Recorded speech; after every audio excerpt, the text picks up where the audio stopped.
live at the center of a cosmic void 2 billion light years wide that should not exist, an astronomer claims. Astronomers say we may live at the center of a cosmic void 2 billion light years wide that defies the laws of cosmology.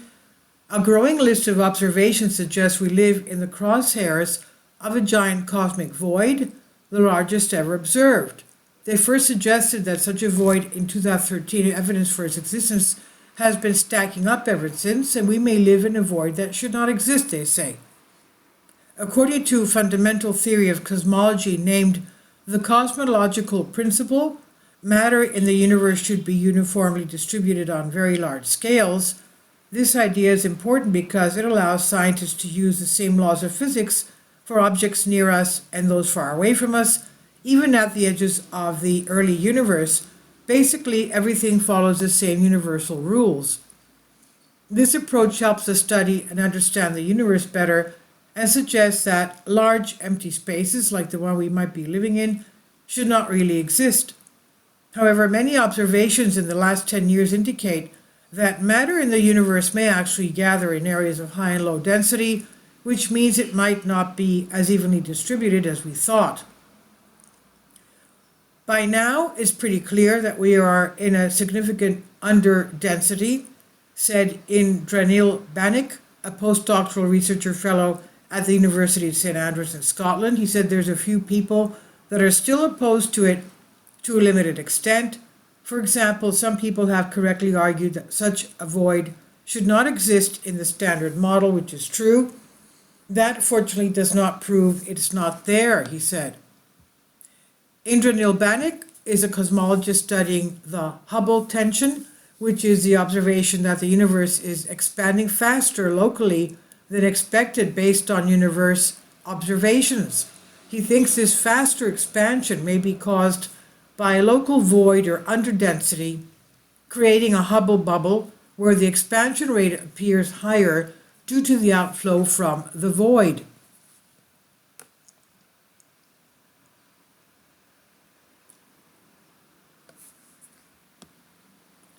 And since late 2020, he's published several papers on this topic. His main evidence suggests that the universe is older than it would be if the local expansion rate were accurate, aligning with early universe methods.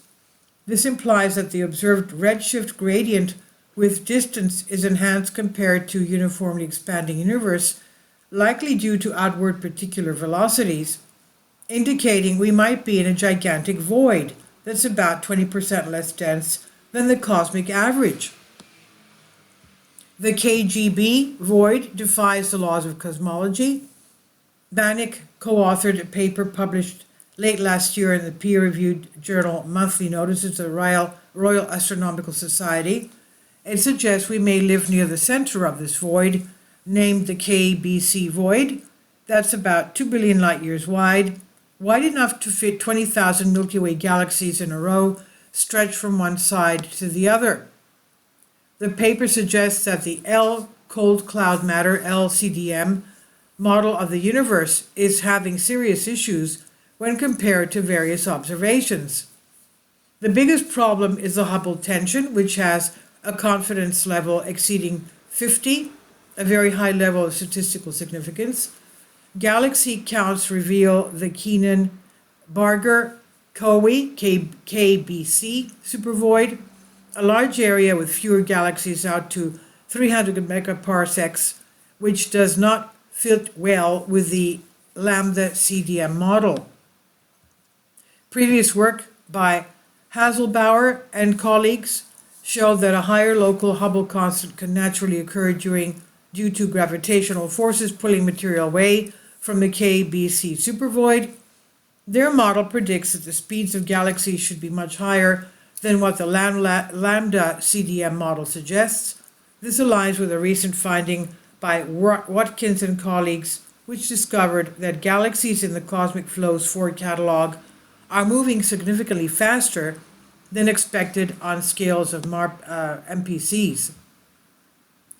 The unexpected increase in galaxy speed creates 4.8 sigma tension at certain distances, and in this study we explore that Hasselberger model predicts for galaxy speeds on these scales. We find that it matches the observations well, especially if we choose our viewpoint to align with the observed galaxy speeds on the scale of MPC. And this shows that the previous model, which was not based on galaxy speed measurements, could still solve the Hubble tension and explain the KBC void in a consistent way with the observed movement of the local group of galaxies.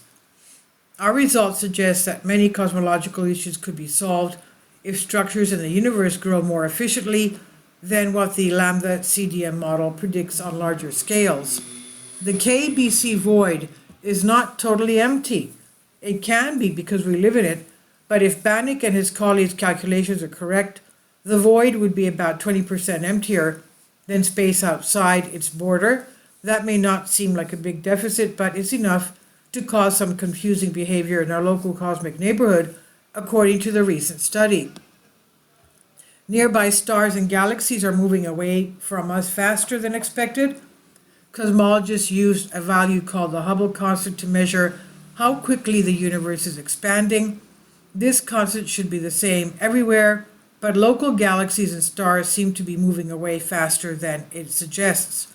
This challenges our understanding of how the universe expands. Astronomers disagree on the cause of the difference in the Hubble constant, which is called the Hubble tension. Banach and his team think a void in space might be the answer, and they suggest that areas with stronger gravity outside the void pull galaxies and stars towards them. This pull could explain why nearby objects show a higher Hubble constant. In the void, things move faster, heading out towards denser regions of space. Mystery solved? Not yet. If a void in the cosmos exists, it might change how we understand physical laws. Banach's theory suggests this void could explain why the Hubble constant is higher in our area of space. Brian Keating, cosmologist, thinks the idea is reasonable yet raises questions about how far the void's effect reach. If the void is not typical of the whole universe, it may not fully explain the Hubble tension. Keating also points out that Banach's results depend on the void model used, which affects predictions about how galaxies move. Therefore, while the void might offer a potential solution, it's not definitive yet. There are other theories, like early dark energy, which could also explain the Hubble tension. However, Banach believes that this theory contradicts some facts about the universe, such as the ages of ancient stars. Banach plans to study supernova data next to see if the Hubble constant aligns with standard cosmology beyond the void. If his theory is right, there should be no Hubble tension outside the void. For now, the Hubble tension remains unsolved. And this is on Hows and Whys by Vicky Verma. Please leave your comments and thank you for your support. My Patreon account. The daily posts are 5 videos daily, and they are totally different from what I have on my YouTube channel. Thank you so much for your support and that you find all my content so interesting. You'll find the Patreon account details in the description box below.